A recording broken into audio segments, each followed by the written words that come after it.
Hey everyone, welcome back to the channel, and today we're discussing a tutorial on this build right here, the End Crystal Landmine. I discussed it in a previous video and I highly recommend checking it out before you watch this one, but this is just going to be a tutorial on how to build it as well as the two variants over there.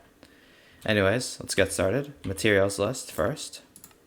You'll need all of these things, except 23 of these blocks you actually don't need to be glass or anything transparent. 20 of them are your surface. Whatever the mine's going to be built into.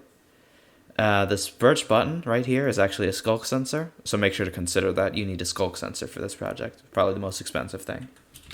Anyways, let's get right into it.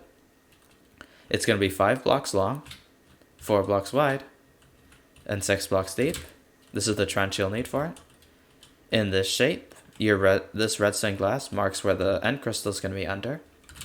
And these two redstone blocks is basically just the front. This is what I'll be referring to as the front. As well, you're going to want to dig this escape tunnel, kind of like this. About 12 blocks, just so you can get out of here when you arm the trap. Anyways, let's start off. You're going to want to go right here, underneath the redstone glass. Place this L of redstone, target block, sticky piston, redstone block. You want a piston, a block here, another block here.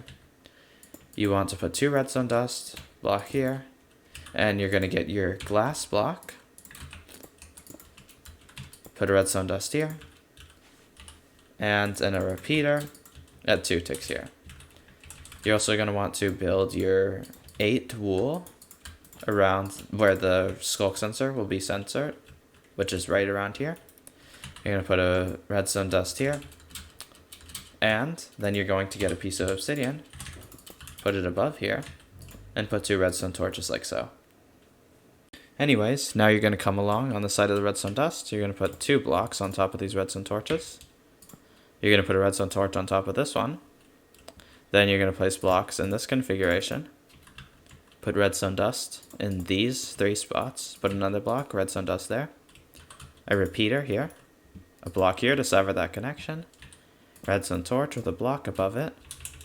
Now you're going to start laying down the pistons. Place a piston next to this redstone torch, like so. Place a sticky piston next to this one, should extend. Now you're going to place 2 sticky pistons here, and that should also extend. Now you're going to get out of here somehow. You're going to come around to here, and you're going to similarly put another piston there. You're also going to put an dispenser right above that wool block here, underneath the sticky piston, and you're going to load it up with snowballs.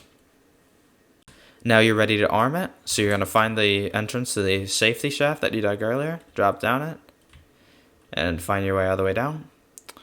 You should be looking at something like this. Place your skulk sensor against right here, next to this redstone, kind of next to this piston, next to the block that it's facing into.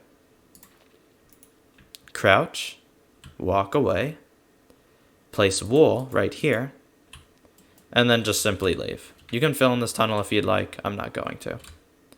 Cover up the safety chute.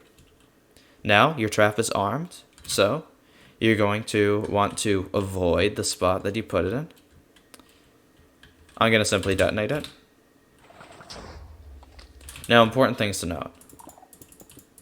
Right here, where the obsidian is, it's critical that there are no blocks within this range right here.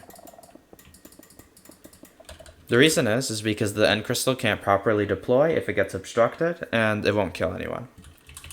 If there's anything here, it'll obstruct it. That includes something as minuscule as a carpet here. It'll get stuck on it. Anything with no hitboxes is fine, like a redstone torch, although this might mess up machines.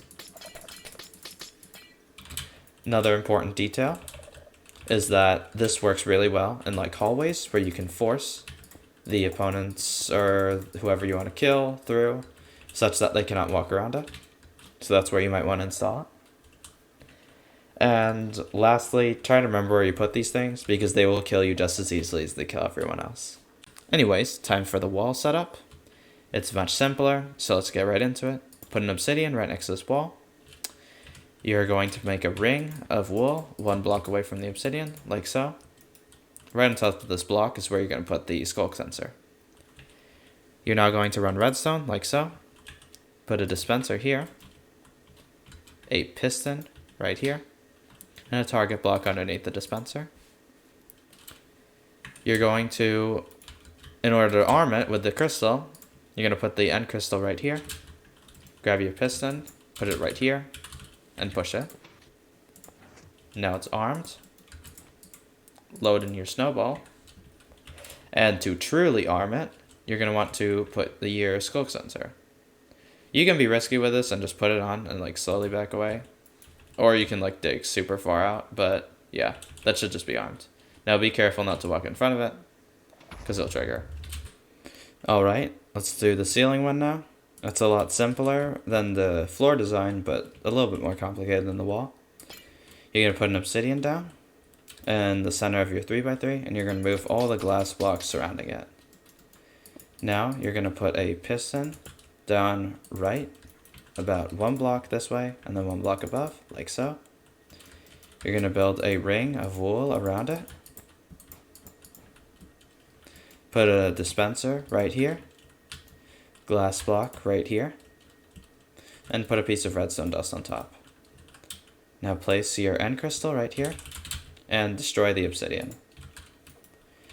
You're going to want to get a slab of any kind, put it right there, get a piston, put it right there, and power it to get into the right spot. Put a stair right here, move around the crystal, and you're going to use the same strategy as before to push in the slat of whatever. And now you have your setup. Make sure to put this wool back. Once you put the sculk sensor here, make sure to just not trigger it using similar strategies I showed before.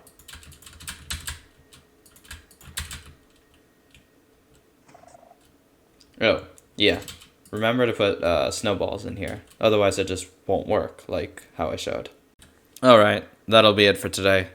I didn't include a materials list for the smaller ones because it's pretty obvious what they include. All of them use sculk sensors, dispensers, pistons, one of them target block. Anyways, see you next time. Bye.